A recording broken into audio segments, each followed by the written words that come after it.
আস-সালাওয়াতুল খামসু ওয়াল জুমআতু ইলাল জুমআতি কাফফারাতুল লিমা বাইনাহুম। আমার রাসূল বলেন, ও আমার উম্মতেরা, তোমরা যদি 5 ওয়াক্ত নামাজ যথা সময়ে আদায় করো এবং এক জুমা থেকে আরেক জুমা এভাবে ধারাবাহিকভাবে জুমাগুলি আদায় করতে পারো, আমি রাসূল বলি 5 ওয়াক্ত নামাজ এক ওয়াক্ত থেকে আরেক ওয়াক্ত আসার সময়টুকু, আবার ওই সময় থেকে পরবর্তী সময় ওয়াক্তগুলি আসা পর্যন্ত, এভাবে 5 ওয়াক্ত নামাজের মাঝখান দিয়ে যেই সময়টুকু অতিবাহিত হয়, এই সময়টুকুর মধ্যে যদি তুমি কোনো গুনাহ করে থাকো, ওই নামাজের বিনিময়ে আল্লাহ রাব্বুল আলামিন আমাদের সকল গুনাহগুলি মাফ করে দেন। সুবহানাল্লাহ। শুধু তাই নয়, ওয়াল জুমআতু ইলাল জুমআ, এই সপ্তাহের জুমাটা যারা আদায় করলো আবার আগামী জুমার অপেক্ষায় রইল, আগামী জুমা চলে আসলো, আগামী জুমাটা সে আদায় করার জন্য মসজিদে রওনা দিল। আমার হাবিব বলেন, এক জুমা আদায় করে ফেলেছে, আরেক জুমা আদায়ের নিয়তে চলে আসছে, আমি রাসূল বলি 1 সপ্তাহের ভিতরে যেই গুনাহগুলি হয়েছে আল্লাহ রাব্বুল আলামিন ধারাবাহিক জুমা আদায় করার বিনিময়ে তার সেই গুনাহ মাফ করে দিবেন। সুবহানাল্লাহ। তাহলে নামাজ পড়লে লাভ না ক্ষতি? লাভ। এত সুন্দর ব্যবস্থাপনা আল্লাহ পাক ইসলাম ধর্মে রাখছেন, অন্য কোনো ধর্মে এই ব্যবস্থা নাই। আছে? নাই। দুনিয়ার যত প্রভাবশালী ধর্ম থাকুক না কেন, ইহুদিরা তারা যত বিশ্বের যত রাষ্ট্রগুলি তারা শাসন করুক না কেন, খ্রিস্টানরাও যত প্রভাবশালী হোক না কেন, হিন্দু রাষ্ট্র যতই প্রভাবশালী হোক না কেন, তারা তাদের ধর্ম নিয়ে যত আত্মগরিমা করুক না কেন, আমার আল্লাহ বলেন, ওয়ামাই ইয়াবতাগি গায়রাল ইসলামি দীনান ফালা ইউকবালা মিনহু। কাল কিয়ামতের ময়দানে কোন ধর্ম আল্লাহর কাছে গ্রহণযোগ্য হবে না, একটা ধর্ম শুধু আল্লাহর কাছে গ্রহণযোগ্য হবে, সেই ধর্মের নাম ইসলাম। ওয়ামাই ইয়াবতাগি গায়রাল ইসলাম, ইসলাম ব্যতীত অন্য কোনো ধর্ম আল্লাহ কাল কিয়ামতের ময়দানে কবুল করবেন না। তাহলে আমরা সেই ইসলাম ধর্ম মানতে পারছি, ইসলাম ধর্মের ছায়াতলে আছি, ইসলামী বিধানগুলি আমাদের সামনে উলামায়ে কেরামগণ সুন্দরভাবে উপস্থাপন করছেন। এই বিধানের মধ্যে থেকে, ইসলামের ছায়াতলে থেকে, ইসলাম মেনে আল্লাহর সাথে সুসম্পর্ক করে আমরা এই দুনিয়ার জিন্দেগি কাটাইতে চাই কি চাই না? এজন্যে আপনাদের সামনে নামাজ আল্লাহর একটা বিধান, এই বিধান সম্পর্কে আলোচনা করতেছি। আমরা সকলে মানার চেষ্টা করব তো ভাই, ইনশাআল্লাহ। সম্মানিত হাজিরিন, এই যে নামাজ, এই নামাজের জন্য পবিত্রতা লাগে। কি লাগে? পবিত্রতা লাগে। এই পবিত্রতার সম্পর্কে আল্লাহ পাক কোরআনের মধ্যে কি বলেছেন? সূরার নাম হচ্ছে সূরাতুল মাইদা। নাম কি? সূরাতুল মাইদা। এই সূরা মাইদার 6 নম্বর আয়াতটা আল্লাহ নাজিল করছেন ওযু, গোসল, তায়াম্মুম সম্পর্কে। বলেন সুবহানাল্লাহ। কি বলছেন? ইয়া আইয়ুহাল্লাযীনা আমানু, হে ঈমানদাররা, ইযা কুমতুম ইলাস সালাহ, যখন তোমরা নামাজে দাঁড়ানোর জন্য ইচ্ছা পোষণ করো। কিসে? নামাজে দাঁড়ানোর ইচ্ছা পোষণ যখন তোমরা করো, তখন কি করতে হবে? ইযা কুমতুম ইলাস সালাহ ফাগসিলু ওয়ুজুহাকুম, 1 নাম্বার তোমাদের চেহারাটা ধৌত করো। ফাগসিলু ওয়ুজুহাকুম ওয়া আইদিয়াকুম, 2 নাম্বার তোমাদের 2টা হাত ধৌত করো। ফাগসিলু ওয়ুজুহাকুম ওয়া আইদিয়াকুম ইলাল মারাফিক, কোনই পর্যন্ত 2টা হাত ধৌত করবে। ওয়ামসাহু বিরুসিকুম, তিন নম্বরে তোমাদের মাথা মাসেহ করবে, ওয়া আরজুলাকুম ইলাল কাবাইন। আর চার নম্বরে তোমাদের উভয় পা টাকনু পর্যন্ত ধৌত করবে। কয়টার কথা বললেন? চারটার কথা বললেন। এক নাম্বার চেহারা ধৌত করা, নাম্বার দুই দুই হাত কনুই পর্যন্ত ধৌত করা, নাম্বার তিন মাথা মাসেহ করা, নাম্বার চার দুই পা টাকনু পর্যন্ত ধৌত করা। বলেন সুবহানাল্লাহ। আমরা জানি এই চারটা অঙ্গ ওযুর মধ্যে ধৌত করার নাম ওযুর ফরজ। ওযুর কি? তাহলে কেউ অস্বীকার করতে পারবে ওযুর ফরজকে? কেউ যদি ওযুর ফরজকে অস্বীকার করে ঈমান থাকবে না যাবে? কেন যাবে? এই ওযুর বিধান আল্লাহ স্বয়ং কোরআনের মধ্যে বলছেন। তাহলে কোরআনে যেহেতু আল্লাহ পাক ওযুর বিধানের আয়াত নাজিল করছেন, তাহলে কোনো ব্যক্তি ওযুকে অস্বীকার করা, ওযুর ফরজ বিধানকে অস্বীকার করা মানে হচ্ছে কোরআনের এই ওযুর আয়াতকে অস্বীকার করা। ওযুর আয়াতকে যদি কেউ অস্বীকার করে তাহলে গোটা কোরআনকে অস্বীকার করা লাগবে না। কোরআনের একটা আয়াতকে যদি কেউ অস্বীকার করে তার ঈমান থাকে না, সে বেঈমান হয়ে যায়। ঠিক না বেঠিক? তাহলে ওযুর বিধান নাজিল করলেন কে? আল্লাহ। তাহলে আয়াতটার পরের অংশ আমরা শুনি, এরপর আল্লাহ কি বলছেন তারপর আমি ব্যাখ্যায় যাবো ইনশাআল্লাহ। ওয়া আরজুলাকুম ইলাল কাবাইন ওয়া ইন কুনতুম জুনুবান ফাত্তাহহারু। আর যদি কারো উপরে গোসল ফরজ হয় ফাত্তাহহারু, তাহলে সে যেন ভালোভাবে পবিত্রতা অর্জন করে। ওয়া ইন কুনতুম জুনুবান ফাত্তাহহারু। এরপরে আল্লাহ রাব্বুল আলামিন তায়াম্মুমের বিধান বলছেন, ওয়া ইন কুনতুম মারদা আও আলা সাফারিন আও জাআ আহাদুম মিনকুম মিনাল গায়িতি আও লামাসতুমুন নিসা ফালাম তাজিদু মাআন ফাতায়াম্মামু সুঈদান তাইয়িবান ফামসাহু বিওজুহিকুম ওয়া আইদিয়াকুম। আল্লাহ রাব্বুল আলামিন বলেন, যদি কোনো ব্যক্তি অসুস্থ হয়ে যায়, এমন অসুস্থ যে পানি ব্যবহার করতে পারে না, অথবা কোনো ব্যক্তি যদি মুসাফির হয়ে যায়, ওই মুসাফির ব্যক্তি যদি পানি ব্যবহারের প্রতি সক্ষম না হয়, এরপর আল্লাহ পাক বলছেন যদি এমন কোনো ব্যক্তি স্বাভাবিক অবস্থায় আছে যে নাকি টয়লেট থেকে আসছে অর্থাৎ পেশাব পায়খানা করে আসছে, তাহলে তার উপরও ওযু ফরজ হয়। কিন্তু এই ব্যক্তিও পানি যদি ব্যবহার করার সামর্থ্যবান না হয়, তারপরে আমার আল্লাহ বলেন ফামসাহু বিউজুহিকুম ওয়া আইদিকুম। আমার আল্লাহ বলেন ওই ব্যক্তি তখন পবিত্র মাটি দিয়ে তায়াম্মুম করবে। বলেন সুবহানাল্লাহ। এই তায়াম্মুম কিভাবে করবে? আল্লাহ পাক আয়াতের মধ্যে বলেন, এক নাম্বার তায়াম্মুমের ফরজ হয়েছে তার মুখমণ্ডল মাসেহ করবে।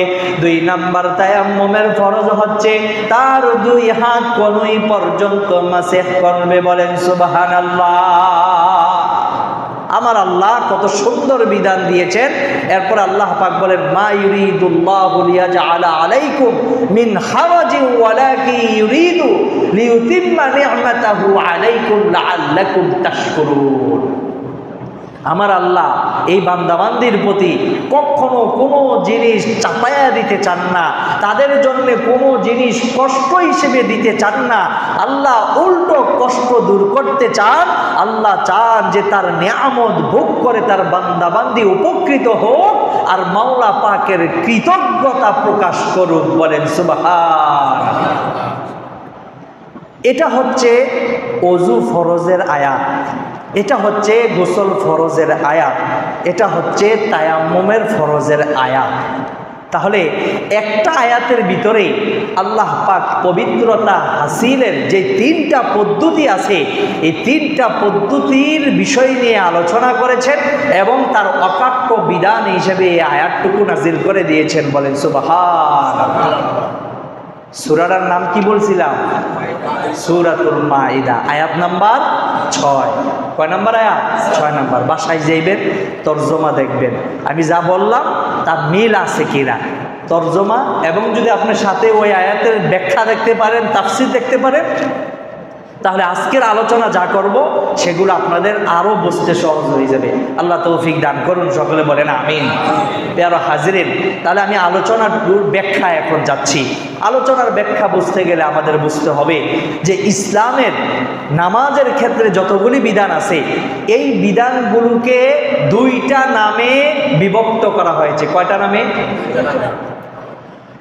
ওযু, নামাজ শুরু করার আগ পর্যন্ত নামাজের জন্যে যেই বিধানগুলি ফলো করে আমরা নামাজ শুরু করব, ওখানে যেই ফরজ বিধানগুলি আছে নামাজ শুরু করার আগে, এই ফরজ বিধানগুলোকে শরীয়তের পরিভাষায় একটা নাম দেওয়া হয়েছে, তাকে বলা হয় আহকাম।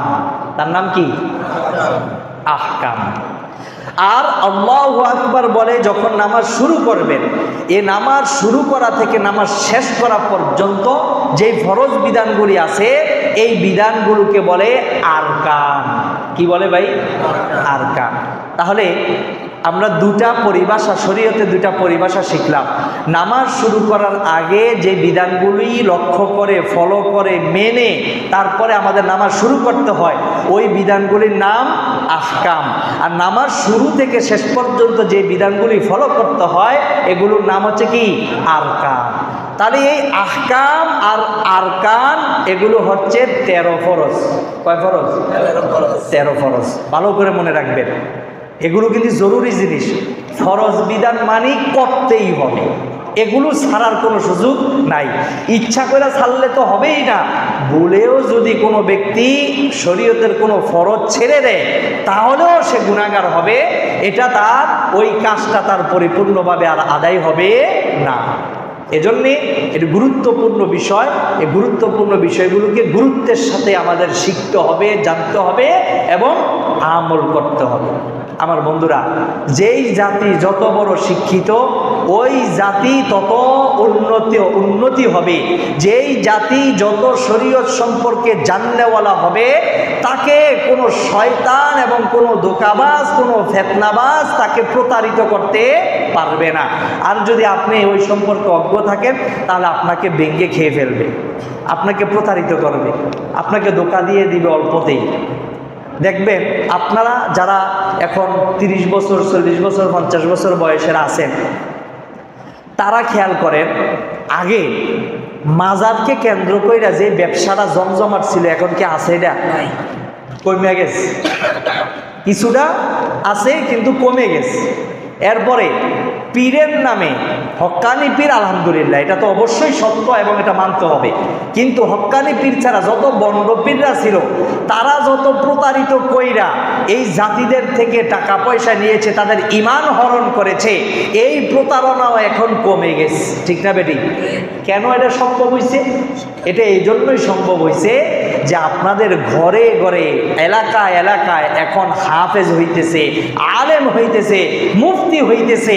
তারা তাদের পরিবারকে সতর্ক করতেছে, এলাকাবাসীকে সতর্ক করতেছে এবং সারা বাংলাদেশে ওলামায়ে কেরামগণ হকের বাণী পৌঁছাইয়া দিচ্ছে। ওয়াজ মাহফিলের মাধ্যমে, জুমার মাধ্যমে, ঈদের বয়ানের মাধ্যমে, এগুলোর মাধ্যমে আস্তে আস্তে জাতি কোরআনকে সঠিকভাবে জানতেছে, রসুলের সুন্নাহগুলি স্পষ্টভাবে তারা জানতে পারতেছে। এগুলো জানার দ্বারা তাদের ভিতরে একটা এলেম অর্জন হচ্ছে, একটা জ্ঞান অর্জন হচ্ছে। সেই জ্ঞান, সেই এলেম থাকার কারণে এখন আর প্রতারকরা প্রতারণা করতে পারে না। আমার বন্ধুরা, আপনারা যত এই ক্ষেত্রে সতর্ক থাকবেন ততই আপনারা লাভবান হবেন। আপনাদের ঈমান নিয়ে কেউ ছিনিমিনি করতে পারবে না, ঈমান নিয়ে কেউ আমাদের সামনে ধোঁকা দিতে পারবে না। আল্লাহ আমাদের সকলকে সতর্ক হওয়ার তৌফিক দান করুন, আমিন। সম্মানিত হাজিরিন, তাহলে আহকাম আরকান এই দুই রকমের ফরজ টোটাল হচ্ছে 13টা। কয়টা? 13টা। তাহলে আমরা নামাজ শুরু করার আগের যে বিধান এগুলোর একটা নাম দিছি, নাম কি? আহকাম। সবাই বলেন আহকাম, আবার বলেন আহকাম। এগুলো নামাজের আগের ফরজ। নামাজের আগের ফরজগুলোকে শরীয়তের ভাষায় বলে আহকাম, আর নামাজ শুরু থেকে শেষ পর্যন্ত যেই বিধান এগুলোকে বলে আরকান। এবার আসুন, নামাজের আহকাম কয়টা? টোটাল আহকাম আরকান হচ্ছে 13টা। কয়টা? 13টা। আহকাম হচ্ছে 7টা আর আরকান হচ্ছে 6টা। এই মোট কয়টা?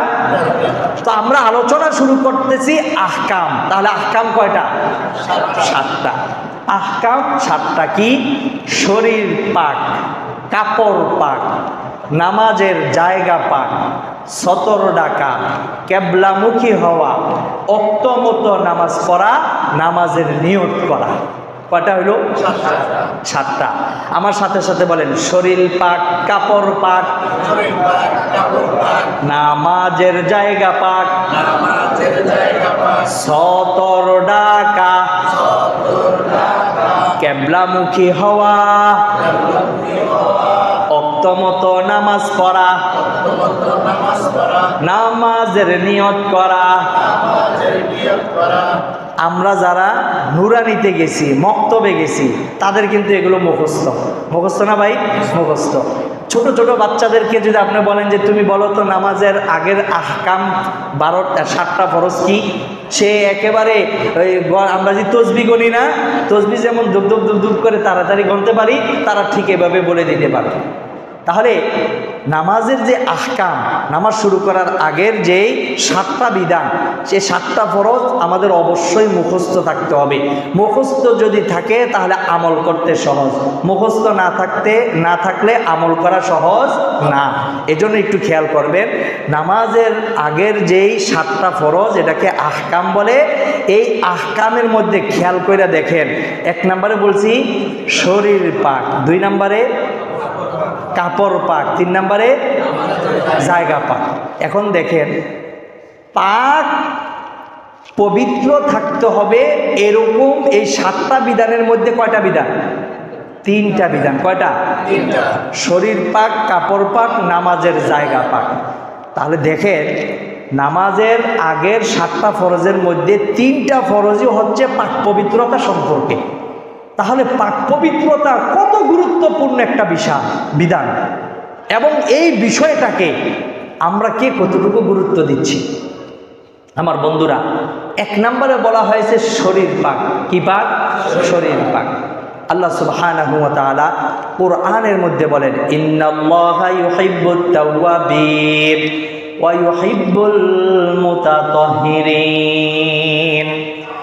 আমার আল্লাহ বলেন, যেই মানুষগুলি পাক পবিত্র বেশি বেশি থাকবে এবং যেই মানুষগুলি ঘন ঘন তওবা করবে, আমি আল্লাহ ওই বান্দা বান্দিগুলোকে সবচেয়ে বেশি মহাব্বত করি। বলেন সুবহানাল্লাহ।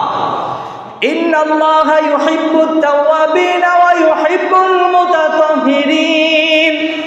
আমার আল্লাহ বলেন, তওবাকারী এবং পাক পবিত্র অর্জনকারী বান্দা বান্দীদেরকে আমি আল্লাহ সবচেয়ে বেশি মহাব্বত করি, সবচেয়ে বেশি ভালোবাসি। এই দুনিয়ার মানুষগুলির সবচেয়ে বড় চাওয়া, সবচেয়ে বড় পাওয়া আল্লাহর মহাব্বত। আল্লাহর মহাব্বত যদি কেউ পেয়ে যায়, ওই মানুষটা দুনিয়ায় সফল, আখিরাতেও সফল। ঠিক না বেঠিক? তাহলে দেখেন, আল্লাহ পাক বলেন, যারা সবচেয়ে বেশি পবিত্রতা অর্জন করে তাদেরকে আমি সবচেয়ে বেশি মহাব্বত করি। আমার বন্ধুরা, একটু খেয়াল করেন, তাহলে পবিত্রতার মধ্যে 1 নম্বর বলা হয়েছে শরীর পাক। এই শরীর পাকটা এটা অত্যন্ত গুরুত্বপূর্ণ একটা বিষয়। আল্লাহর রাসূল সাল্লাল্লাহু আলাইহি ওয়াসাল্লাম একদিন মদিনার এক রাস্তা দিয়ে যাচ্ছেন, রসুলের সাথে সাহাবাই কেরামগণ পিছনে পিছনে হাঁটতেছেন।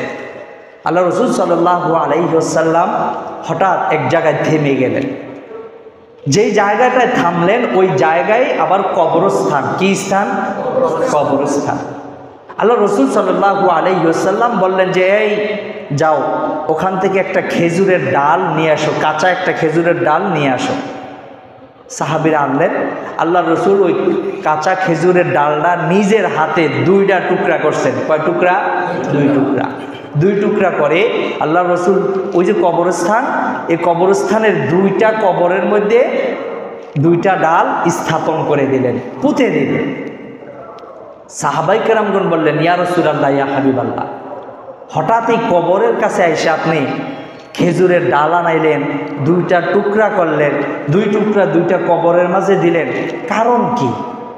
আল্লাহ রসুল সাল্লাল্লাহু আলাইহি ওয়াসাল্লাম বললেন যে এই দুইটা গাছের টুকরা, এই ডালার টুকরা আমি দুইটা কবরের মধ্যে দিয়ে রাখলাম। এই দুইটা টুকরা যতদিন পর্যন্ত না শুকাবে ততদিন পর্যন্ত তাদের কবরের আযাব আল্লাহ মাফ করে দিবেন। সুবহানাল্লাহ। আমার বন্ধুরা, সাহাবাই কেরামগণ বললেন, ইয়া রাসূলুল্লাহ, ইয়া হাবিবাল্লাহ, এই কবরবাসীর মধ্যে কবরের আযাব হচ্ছে কেন? আল্লাহর রাসূল বলেন, তেমন কোনো বড় গুনাহ করার কারণে তাদের কবরের আযাব হচ্ছে না। দুনিয়ার মানুষগুলি গুনাহকে গুনাহ তো মনেই করে না, আবার তারা গুনাহ, বড় গুনাহ ছোট গুনাহ পার্থক্য করবে সেটা তো দূরের কথা, ঠিক না বেঠিক? কিন্তু আল্লাহর রাসূল কথাটাই এমনভাবে পেশ করলেন যে দুনিয়ার মানুষগুলি তারা ওই বিষয়গুলোকে বেশি গুরুত্ব দেয় না, অথচ ওই গুরুত্বহীন মানুষগুলোর মাঝে যেই কাজগুলি ছিল, ওই কাজগুলির কারণে আজকে তাদের কবরের মধ্যে আযাব হচ্ছে। এর মধ্যে একটা কবরের মধ্যে আযাব হচ্ছে, ওই মানুষটা দুনিয়ার মধ্যে পেশাব পায়খানা করত, পেশাবের সময় তার পেশাবের ছিটা শরীরের মধ্যে লেগে যাইত, এটাকে সে গুরুত্ব দিত না, এটা থেকে সে বাঁচার চেষ্টাও করত না। এই জন্য আল্লাহ পাক এই কবরটার মধ্যে ওই পেশাব থেকে বাঁচে না, পবিত্র থাকে না, তাই তার কবরে আযাব হচ্ছে। আরেকটা কবরের মধ্যে আযাব হচ্ছে, ওই মানুষটা অপরের নিন্দা করত, অপরের গীবত শেখায়েত করত। এই দুই কবরের মধ্যে এই দুই কারণে আযাব হচ্ছে।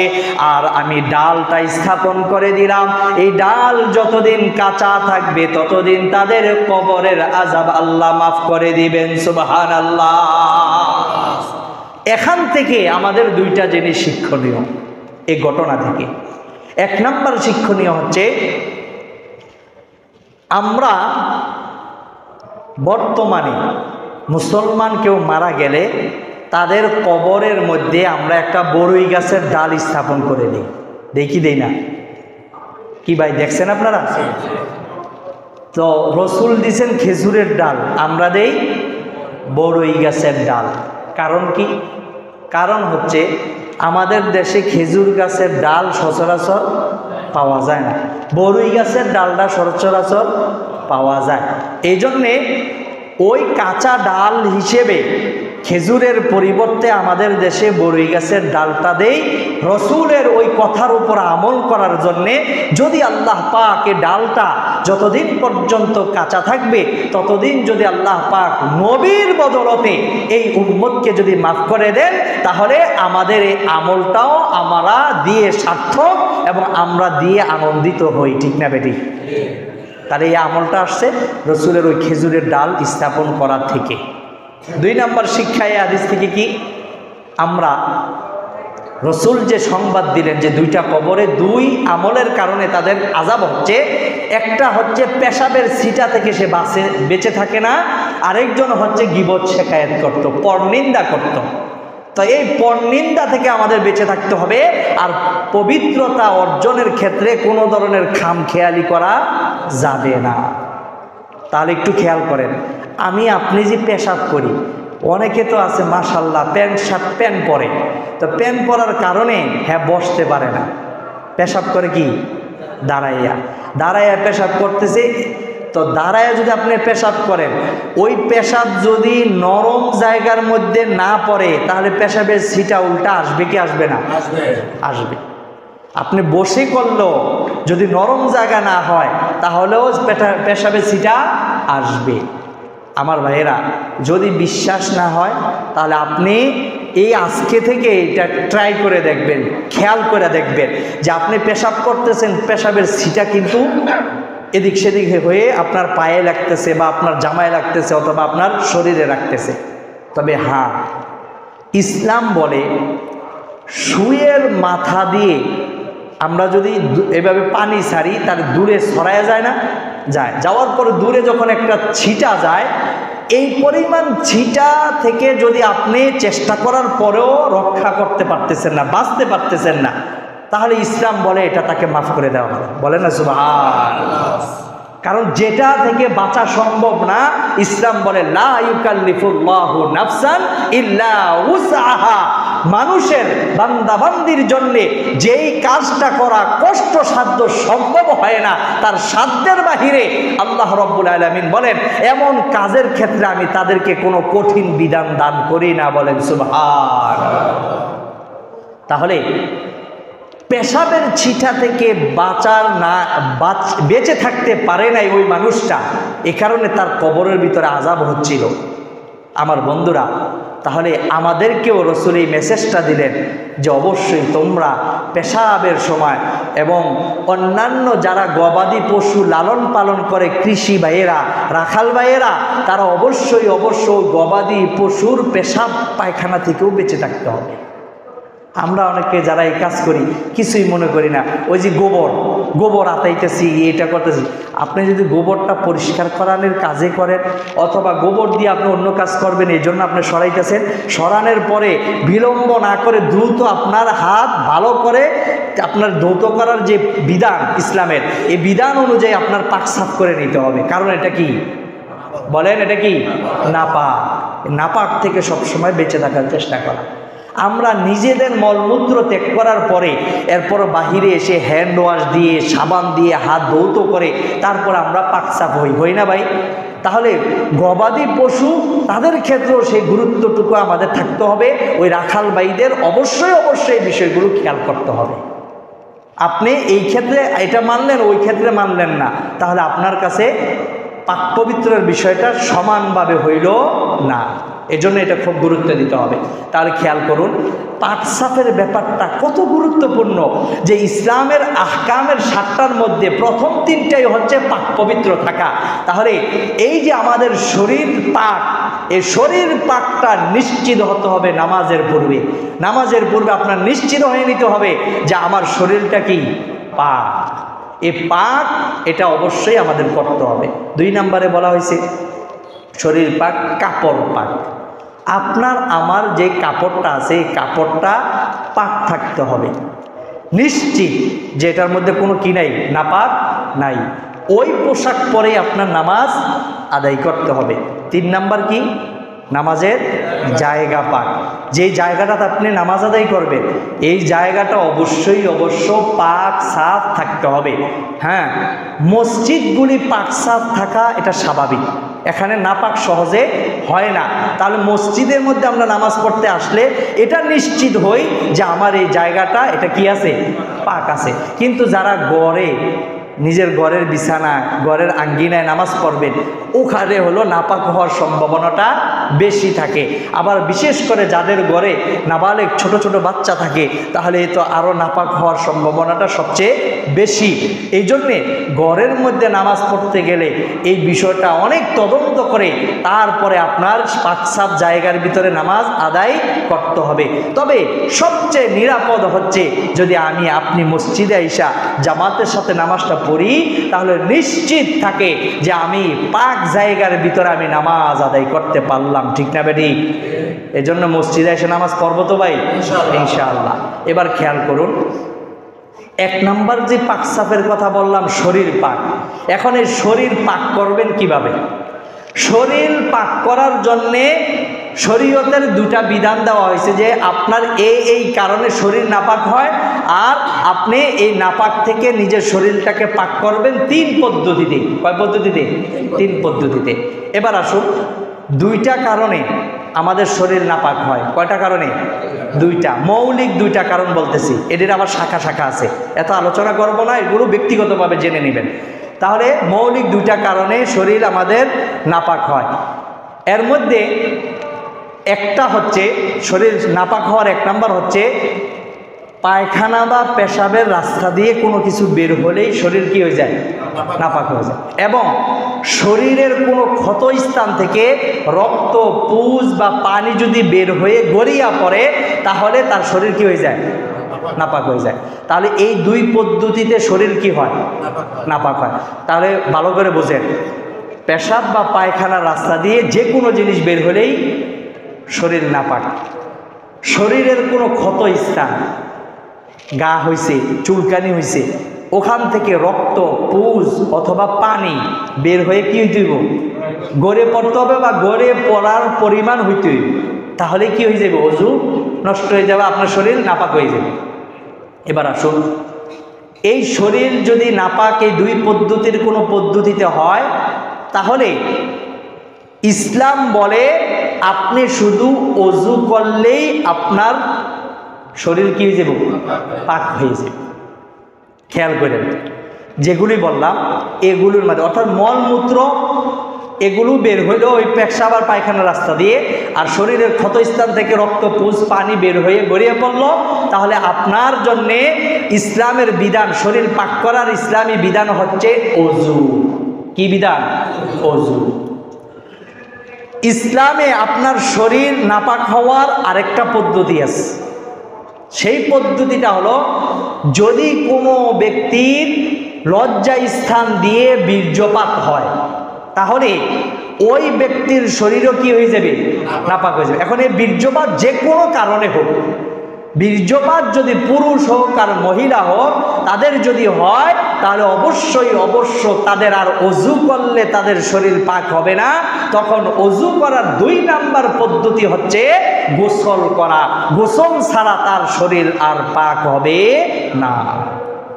আমার বন্ধুরা, তাহলে খেয়াল করেন, আমাদের শরীর নাপাক হওয়ার জন্যে আমরা দেখতেছি 2 ধরনের বিধান এখন পাইছি। একটা হলো পেশাব পায়খানা রাস্তা দিয়ে পেশাব পায়খানা বের হওয়া, অথবা শরীরের ক্ষত স্থান থেকে কোনো কিছু রক্ত, পুজ, পানি যদি বের হয়, তাহলে আমাদের শরীর নাপাক হয়। এই নাপাকটা পবিত্র করার জন্যে আমাদের পদ্ধতি হচ্ছে কি? অজু। পদ্ধতি কি? অজু। পাক হওয়ার পদ্ধতি অজু। আর দ্বিতীয় পদ্ধতিতে যে অজু নষ্ট হয়, আমাদের শরীর যে নাপাক হয়, এই নাপাক হওয়ার কারণ হলো আমাদের বীর্যপাত হওয়া। এই বীর্যপাত যদি হয়, তাহলে এতে আমাদের শরীর নাপাক হয়ে যায়। আর এই নাপাকি থেকে শরীরটা পাক করতে গেলে আমাদের যেই বিধানটা লাগে, সেই বিধান নাম কি? গোসল। আরেকটা শরীর পবিত্র করার বিধান আছে, সেই বিধানের নাম হচ্ছে তায়াম্মুম। নাম কি?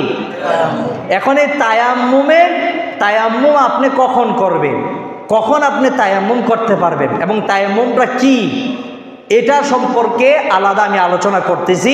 কিন্তু আমি শুরুতে এখন বলতেছি, আপনি শরীরটা পাক করতে গেলে 1 নাম্বার যে পদ্ধতি ব্যবহার করি, সেটার নাম অজু। অজুর ফরজ কয়টা? আওয়াজদা বলেন, আওয়াজদা বলেন। আল্লাহ কোরআনের আয়াত স্পষ্টভাবে বলেছেন, ফাগসিলু উজুহাকুম, তোমার চেহারাটা তুমি ধৌত করো। এখন চেহারাটা যে ধৌত করবেন, কতটুক থেকে কতটুক, ভালো করে এগুলো বোঝেন, এগুলো শিখার বিষয়। আমি তো অজু যাই আর তাড়াতাড়ি করে পানি দিয়ে অজু করে আইসা পড়তেছি, কিন্তু আমি কি শরীয়তের বিধান মোতাবেক অজুটা করতেছি কিনা, এটা ভালো করে জানেন। অনেকে ভাবতেছেন যে হুজুর এগুলো তো আমরা জানি, আলহামদুলিল্লাহ। যারা জানেন আলহামদুলিল্লাহ, আর যারা জানেন না তাদের জন্য এই ক্লাস, ঠিক না বেঠিক? সবার জানা দরকার আছে। খেয়াল করেন, অজুর জন্যে 1 নাম্বার ফরজ বিধান হলো তার চেহারা ধৌত করতে হবে। চেহারা কোত্থেকে কতটুক ধুইবে, খেয়াল করেন। 1 নাম্বার হচ্ছে এই যে আমাদের চুল গজানের জায়গা আছে না, চুল গজানের জায়গা থেকে ওপর দিক দিয়ে, কপালের ওপর দিক দিয়ে চুল যেখান থেকে গজাইছে, সেখান থেকে ওপরের অংশ সোজাসুজি নিচে আসবে। আপনার এই যে থুতনি বলি আমরা, এখানে একটা শক্ত হাড় আছে না, এই শক্ত হাড্ডির এই নিচ পর্যন্ত। তাহলে ওপরের সোজা কপালের চুল গজানের জায়গা, নিচে হচ্ছে থুতনির নিচ পর্যন্ত। এটা হলো আমাদের লম্বালম্বি পরিধি। পাশের পরিধি হচ্ছে কানের লতি। এই যে কানের লতি বলি না আমরা, এটা এই কানের লতি বা এই যে এই অংশ, এটা হচ্ছে ডান, আর ঠিক হুবাহুব বাম পাশেরও একই অংশ। এই 2 কানের লতি, এটা হলো পাশ, অজুর ক্ষেত্রে চেহারা ধৌত করার বর্ডার, তার পরিধি। তাহলে এবার দেখেন, আপনি অজু করতেছেন, অজুর ক্ষেত্রে আপনি এই অংশটুকু ভালো করে ধৌত করেন কিনা। যদি আপনার এতটুক অংশের মধ্যে চুল পরিমাণ একটু অংশ শুকনা থাকে, তাহলে আপনার অজু হবে না, হবে না, হবে না। এজন্য ভাই মাসআলাগুলি ভালো করে জানেন, পাক সাফের ব্যাপারটা খুব গুরুত্ব দেন এবং খুব গুরুত্বের সাথে এগুলো শিখেন এবং নিজে শিখেন, নিজের পরিবারকে শিখান। এগুলোর উপর আমাদের খুব গুরুত্ব দেওয়া দরকার আছে। এগুলোর গুরুত্ব না থাকলে আপনি যতই, যদি চুল পরিমাণ এক জায়গায় শুকনো আছে, আপনি অজু করলেন, আইসা নামাজ পড়লেন, যত নামাজ এভাবে পড়তেছে, নামাজ হইতেছে? নামাজ হবে না।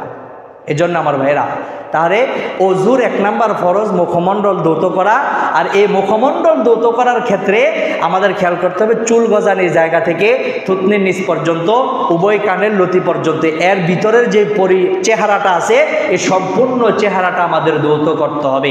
2 নাম্বার, এখানে আরেকটা মাসালা খেয়াল করেন, অনেক মানুষ আছে যাদের এখান থেকে চুল ওঠা বন্ধ হয়ে গেছে, আছে না ভাই?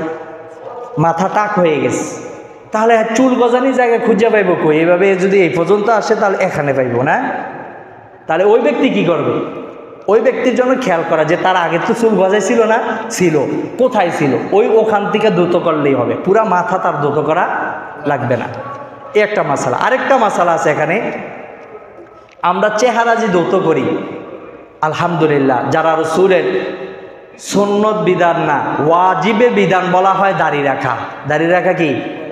আওয়াজটা বলেন, ওয়াজিব। কারণ আল্লাহ রসুল বলছে, যেই ব্যক্তি দাড়িতে খুল লাগালে সে আমার কলিজায় খুল লাগাইলো, নাউজুবিল্লাহ মিজান। তাহলে বিধানটা কি নরমাল না কঠিন? কঠিন বিধান।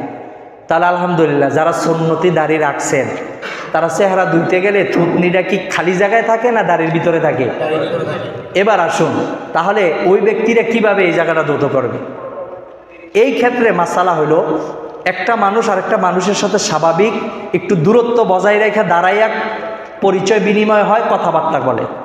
এভাবে 2 জন ডিস্টেন্সে একটু যখন দাঁড়াবে, দাঁড়াইয়া কথা বলার ক্ষেত্রে যদি তার দাড়ির দিকে তাকায়, আর তার দাড়ির দিকে তাকাইলে তার দাড়ির ভিতরের চামড়াগুলি দেখা যায় না, বোঝা যায় না, তাহলে বোঝা যাবে ওই দাড়িটা হলো গণদাড়ি। কি দাড়ি? গণদাড়ি। আর যদি দেখা যায় যে না, কাছেতে দাঁড়াইলেও দেখা যায়, একটু দূরে গেল তার দাড়ির নিচের চামড়াগুলি সাদা দেখা যায়, স্পষ্ট বোঝা যায়, তাহলে ওই দাড়িগুলি কি? পাতলা দাড়ি। তাহলে গণদাড়ি, পাতলা দাড়ি বুঝছেন? আপনার 2 জন মানুষ স্বাভাবিকভাবে দাঁড়ায় যে কথা বলে, এতটুকু কাছে থাকলে যদি তার এই থুতনির জায়গাগুলি, এই নিচের হাড়, চামড়া, এগুলো যদি তার দেখা যায় দাড়ির উপর দিয়ে, তাহলে পাতলা দাড়ি, আর দেখা না গেলে গণদাড়ি। যদি গণদাড়ি হয়, তাহলে এই থুতনি পর্যন্ত ধৌত করা জরুরি না, শুধুমাত্র হাত ভিজাইয়া এইভাবে দাড়িগুলোকে খিলাল করে দেওয়া, এটা তার জন্য আলাদা একটা সুন্নত, আলাদা সুন্নত। দাড়িগুলো খিলাল করবে শুধু ভিজা হাত দিয়ে। গণদাড়ি যাদের, কি দাড়ি যাদের? আর যাদের পাতলা দাড়ি, তাদের অবশ্যই কোষ করে পানি নিয়ে এই যে এই থুতনি, এবার এই যে থুতনির হাড় এইভাবে যেভাবে গেছে, এই হাড় পর্যন্ত এভাবে পানি নিয়ে ধৌত করা ফরজ। ভালো করে বুঝেন। তাহলে পাতলা দাড়ি যাদের, আপনি পাতলা দাড়ির মাসালায় এখান থেকে আজকে নিয়ে যাবেন। পাতলা দাড়িরা কি করবে? থুতনির নিচ পর্যন্ত এগুলি কি করবে? পানি দিয়ে ধৌত করতে হবে। শুকনা থাকলে, 1 চুল পরিমাণ শুকনা থাকলে অজু হবে না। আর যাদের গণদাড়ি, তাদের ধৌত করা লাগবে না, তারা কি করলেই হবে? খিলাল করলেই, দাড়িগুলো ভিজা হাত দিয়ে এভাবে খিলাল করলেই যথেষ্ট। আমার ভাইয়েরা, তাহলে চেহারা অজুর ফরজের একটা ফরজ, যে চেহারা ধৌত করতে হবে। চেহারার পরিধিটা সহ সুন্দরভাবে বিবরণ দিলাম। যারা বুঝছেন আলহামদুলিল্লাহ, যারা বুঝেন নাই ইনশাআল্লাহ জেনে নেবেন পার্সোনালভাবে, তারপরও জেনে শুনে আমল করবেন, ভুলের উপরে থাকা যাবে না। অজুর 2 নাম্বার ফরজ কি? দোনো হাতের কনুই সহ ধৌত করা। এখন এই কনুই সহজে ধৌত করবেন।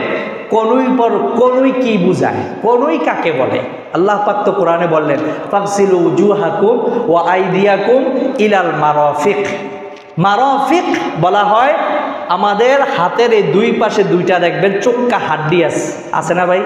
সবাই একটু ট্রাই করে না, হাতটা একটু লাগাইয়া দেখেন আছে না নাই, না হুজুরে করতে বানাইয়া কয়, তাহলে আছে তো। এই দুইটা হাড়কে বলা হয় ফাগসিলু উজুহাকুম ওয়া আইদিয়াকুম ইলাল মারাফিক। মারফাকুন মারাফিক বহু বচন ব্যবহার করছে, তাহলে এই দুইটা হাড্ডিকে মারফাক বলা হয়। তাহলে আল্লাহ রাব্বুল আলামিন বলেন যে তোমার এই হাতের কনুই, এই যে কনুই বলি আমরা এটাকে, এই দুই হাড্ডি সহ এই অংশ থেকে একেবারে আঙ্গুলের মাথা পর্যন্ত, নখের নিচ অংশ পর্যন্ত এই সম্পূর্ণ হাতটা পানি দিয়ে ধৌত করা ফরজ।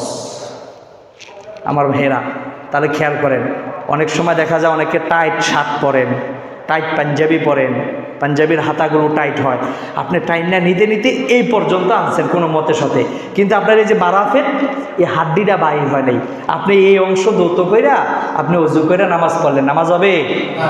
তাহলে এই অংশ জোড়া অংশ সহ ধৌত করে আপনার অজু করতে হবে, তাহলে অজু হবে, আপনি পাক হবে না, নাহলে হবেন না। মাসালা বুঝে আসছে ভাই? এবার আসুন, এই যে আংটি পরছি, অনেকে আংটি পরেন না, পরতেছেন। পুরুষের জন্য স্বর্ণের আংটি ব্যবহার হারাম, একটুও স্বর্ণের আংটি পরতে পারবে না। রূপার ক্ষেত্রে কিছু অনুমোদন আছে, বিশেষ জরুরত কিছু ব্যবহার করতে পারে, এছাড়া অন্যান্য আংটি এগুলো তার নিজস্ব ব্যাপার, যদি তার এমনি এসে ব্যবহার করলে করবে, না করলেও কোনো সমস্যা নেই। এখন আসুন, যদি কোনো ব্যক্তি আংটি পরেনি তাহলে ওজুর সময় কি করতে হবে? আংটি যদি সম্ভব হয় খুলে ফেলতে হবে, আর যদি খোলা সম্ভব না হয় তাহলে আংটিটারে কমপক্ষে এইভাবে নাড়াইয়া সারাইয়া পানিগুলো এর গোড়া পর্যন্ত সব জায়গায় পৌঁছাইয়া দেওয়া ফরজ। ভালো করে বুঝেন। তাহলে আমাদের মোটামুটি আমাদের এই মাসালাটা ক্লিয়ার। অজুর 4টা ফরজের মধ্যে 2টা বললাম। 1 নাম্বার চেহারা, 2 নাম্বার 2 হাত কনুই পর্যন্ত ধৌত করা, 3 নাম্বার কি মাথা মাসেহ করা। এখন আসুন, মাথা মাসেহ করার বিধান হলো 2টা, একটা হলো সমস্ত মাথা মাসেহ করা, আরেকটা হচ্ছে মাথার 4 ভাগের 1 ভাগ মাসেহ করা। অজুর ফরজ হচ্ছে মাথার 4 ভাগের 1 ভাগ মাসেহ করা, এটা হলো ফরজ। আর অজুর সুন্নতের মধ্যে সমস্ত মাথা মাসেহ করা কি সুন্নত। এবার আসুন, তাহলে মাথার 4 ভাগের 1 ভাগ মাসেহ করবেন, এটার পরিমাণ কি? এখন আপনি মাথারে এখন মাপতে হইব, দর্জির কাছে যাইয়া মাপবেন যে ভাই আমার মাথাটা মাপদা দেন, মাথাটা আমার 4 ভাগ করে 1 ভাগ আমারে বুঝাইয়া দেন, আমি যাতে কমপক্ষে ফরজ বিধানটা পালন করে আমি অজু করি। আচ্ছা আমি বলি, সুন্নত কি ছেড়ে দেওয়ার জিনিস? আল্লাহ রাসূল বলেন, মান আহাব্বা সুন্নতি ফাকাদ আহাব্বানি ওয়া মান আহাব্বানি কানা মাই ফিল জান্নাহ। যেই ব্যক্তি আমার সুন্নতকে মোহাব্বত করলো, মানে আমল করলো, ওই ব্যক্তি আমি রসুলকে মোহাব্বত করলো। আর যেই ব্যক্তি আমাকে মোহাব্বত করলো, ওই ব্যক্তি আর আমি 2 জন জান্নাতে এভাবে বসবাস করব। বলেন সুবহানাল্লাহ। সুন্নত ফালাইয়া দেওয়ার জিনিস। অন্য হাদিসের মধ্যে আসছে, আল্লাহর রাসূল বলেন, যেই ব্যক্তি আমার সুন্নতকে অস্বীকার করলো, ওই ব্যক্তি আমার উম্মত না।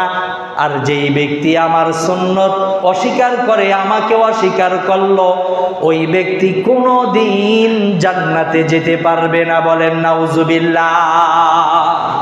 আমার বন্ধুরা, তাহলে সুন্নত খুবই গুরুত্বপূর্ণ আরেকটা আমল। অজুর মধ্যে মাথা, সমস্ত মাথা মাসেহ করা সুন্নত। এই আমল করলে লাভ কি? যদি আমি সমস্ত মাথা মাসেহ করি, তাহলে মাথার 4 ভাগের 1 ভাগ মাসেহ করা ফরজ। তাহলে সুন্নত আদায় করলে ফরজটা আদায় হয় কি হয় না? আওয়াজটা বলেন। তাহলে একটু খেয়াল করেন, রসুলের সুন্নত আমাদের জন্য কত বড় নিয়ামত, যে আমি যদি হিসাব করে 4 ভাগের 1 ভাগ মাসে করতে যাই, ওখান থেকে 4 ভাগের 1 ভাগের যদি একটু অংশ ছুটে যায় মাসের ক্ষেত্রে, মাসে হইব? কারণ ওই 4/1 মাসে করা কি ফরজ। তাহলে ওই ফরজের একটু ছুটে গেলে আমার আপনার ফরজ ছুটে গেল, আর ফরজ ছুটে গেলে ওই বিধান আদায় হবে না, ওযুই হবে না। এই জন্য রসুলের সুন্নত সমস্ত মাথা মাসেহ করা সুন্নত, এই সমস্ত মাথা মাসেহ করার উপরেই আমল করতে হবে, তাহলে আমাদের ফরজ অংশ আদায় হয়ে যাবে। বলেন সুবহান। আমার ভাইরা, তাহলে ওযুর 4 ফরজের কয়টা গেল? 3টা। 4 নম্বর ফরজ কি? ওয়া আরজুলাকুম ইলাল কাবাইন। প্রত্যেকেই যার যার হাত দিয়ে পায়ের দিকে যান। যাওয়ার পরে আপনি আমি দেখি পায়ের দুই পাশে 2টা ওচা ওচা হাড্ডি আছে না নাই? এই হাড্ডিটাকে বলা হয় ওয়া আরজুলাকুম ইলাল কাবাইন। কাবুন বলা হয় ওই উঁচু হাড্ডিকে। ওই উঁচুর হাড্ডি সহ নিচের সম্পূর্ণ পায়ের অংশটুকু ধৌত করা ওযুর মধ্যে ফরজ বিধান। ঠিক না ঠিক?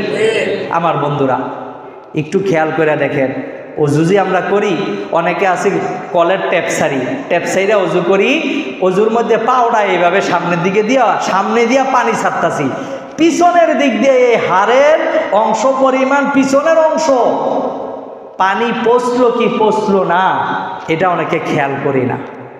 যদি পিছন দিক দিয়ে একটু শুকনা থাকে ওযু হবে? হবে না। এবং এই হাড্ডিও যদি না ভিজায় আর নিচের অংশ পর্যন্ত ভিজান, হাড্ডি সহ উপরের এই এখান থেকে ধরে নিচ পর্যন্ত সম্পূর্ণ ধৌত করা ফরজ, যদি ওখানে আপনি হাড্ডিটাও না ভিজান তাহলে ওযু হবে? হবে না। তাহলে আমার ভাইরা, শরীর পাক করার 1 নম্বর পদ্ধতি ওযু। ওযুর ফরজ কয়টা? সবাই বলেন। 1 নাম্বার মুখমণ্ডল ধৌত করা, 2 নাম্বার দুনো হাত কনুই পর্যন্ত ধৌত করা, 3 নাম্বার মাথার 4/1 মাসেহ করা, 4 নাম্বার উভয় পা, আওয়াজটা বলেন, ওদিকটা আওয়াজ আসতেছে না বা এরা মনে বুঝতেছেন না, উভয় পা টাকনু সহ ধৌত করা। সবাই বলেন উভয় পা টাকনু সহ ধৌত করা। তাহলে এই 4টা হচ্ছে ওযুর ফরজ। ওযুর সুন্নত কি? প্রত্যেকটা অঙ্গ, যে অঙ্গগুলো ধৌত করি আমরা, প্রত্যেকটা অঙ্গ 3 বার করে ধৌত করা কি সুন্নত। ওযুর শুরুতে বিসমিল্লাহ বইলা শুরু করা কি সুন্নত। কুলি করব, 3 বার কুলি করা সুন্নত। 3 বার নাকে পানি দেওয়া সুন্নত। সমস্ত মুখ 3 বার ধৌত করা সুন্নত। উভয় হাত কনুই পর্যন্ত 3 বার ধৌত করা সুন্নত।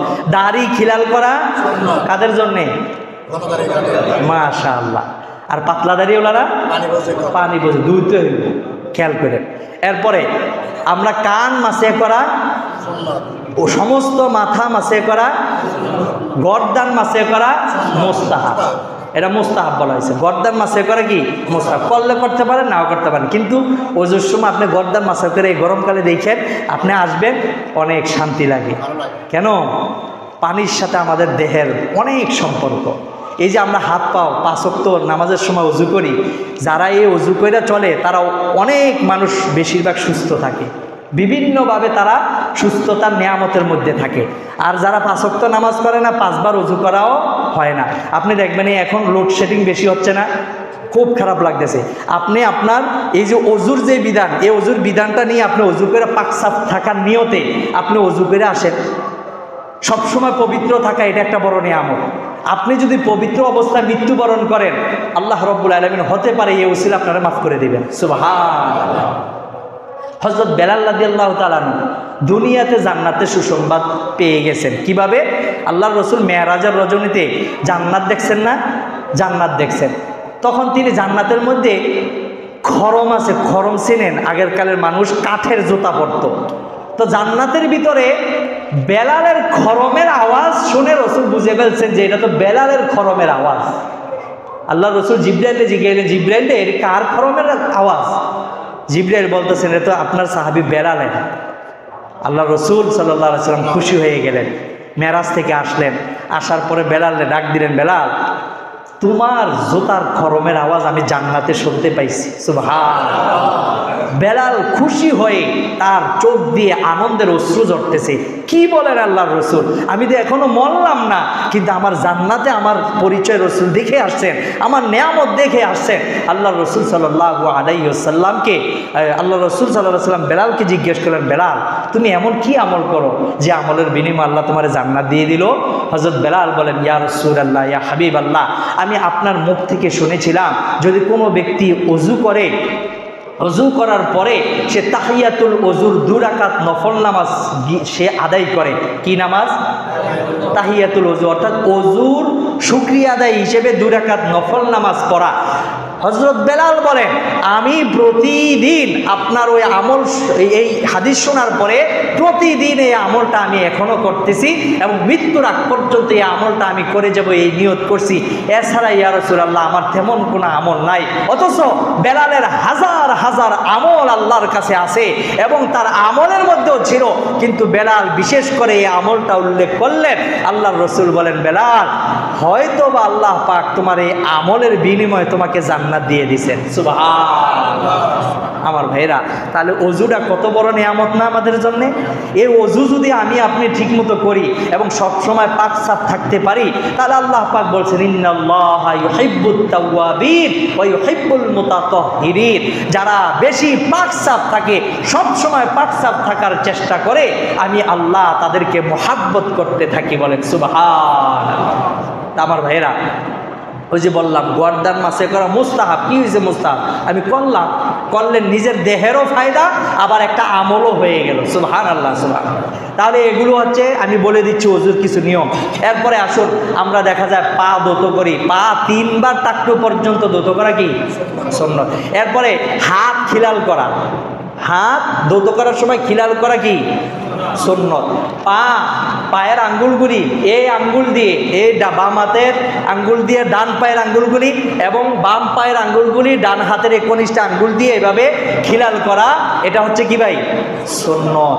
ওযুর এই সুন্নতগুলি পালন করা এবং এই সুন্নত খেয়াল করে ওযু যদি আমি আপনি আদায় করি, তাহলে অবশ্যই আমার আপনার শরীর পাক করার 1 নাম্বার পদ্ধতি যে ওযু, সেই ওযুটা সুন্দরভাবে হবে। আর ওযু যখন আমি আপনি এই সুন্নত মোতাবেক আদায় করব, আল্লাহর রসুল বলেন আমার উম্মতেরা যদি তারা সুন্নত মোতাবেক ওযু করে, তাহলে ওযুর পানির সাথে তার চেহারার গুনাহ, তার হাতের গুনাহ, তার পায়ের গুনাহগুলি ঝরে যায়। বলেন সুবহানাল্লাহ। আমার বন্ধুরা, আল্লাহর হাবিব বলেন কাল কিয়ামতের ময়দানে আমার উম্মতগুলোকে আমি চিনব। চিনার জন্যে আমার একটা আলামত থাকবে, সে আলামত হলো তাদের চেহারাগুলি চমকাইতে থাকবে, তাদের হাতগুলি চমকাইতে থাকবে, তাদের পাগুলি চমকাইতে থাকবে।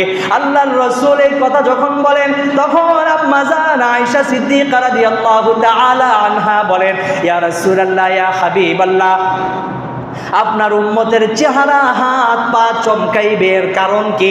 আল্লাহর রাসূল বলেন আমার উম্মতেরা যারা সুন্দরভাবে ওযু করে, ওই ওযুর কারণে তাদের চেহারা, তাদের হাত, তাদের পাগুলি কাল কিয়ামতের ময়দানে নূরে নূরান্বিত হয়ে চমকাইতে থাকবে। আর লক্ষ লক্ষ বিভিন্ন ধরনের নবীর উম্মতের মাঝে আমার উম্মতের এই চেহারা দেখে, হাত দেখে, পা দেখে আমি চিনে ফেলবো এগুলো আমার উম্মত। এই আমার উম্মতগুলোকে আমি হাউজে কাউসার থেকে পানি পান করাইয়া দিব, জান্নাতে যাওয়ার আগ পর্যন্ত আর কখনো তার পিপাসা লাগবে না। বলেন সুবহানাল্লাহ। আমার বন্ধুরা, এই জন্যে ওযু আমাদের সুন্নত মোতাবেক করা দরকার আছে না নাই? এই বিষয়গুলোর প্রতি খেয়াল করি, ইনশাআল্লাহ আমরা নামাজের মাসলা মাসাইল আলোচনার প্রারম্ভিক, অর্থাৎ পাকসাফ হতে হয় নামাজের জন্যে। এই পাকসাফের 1 নাম্বার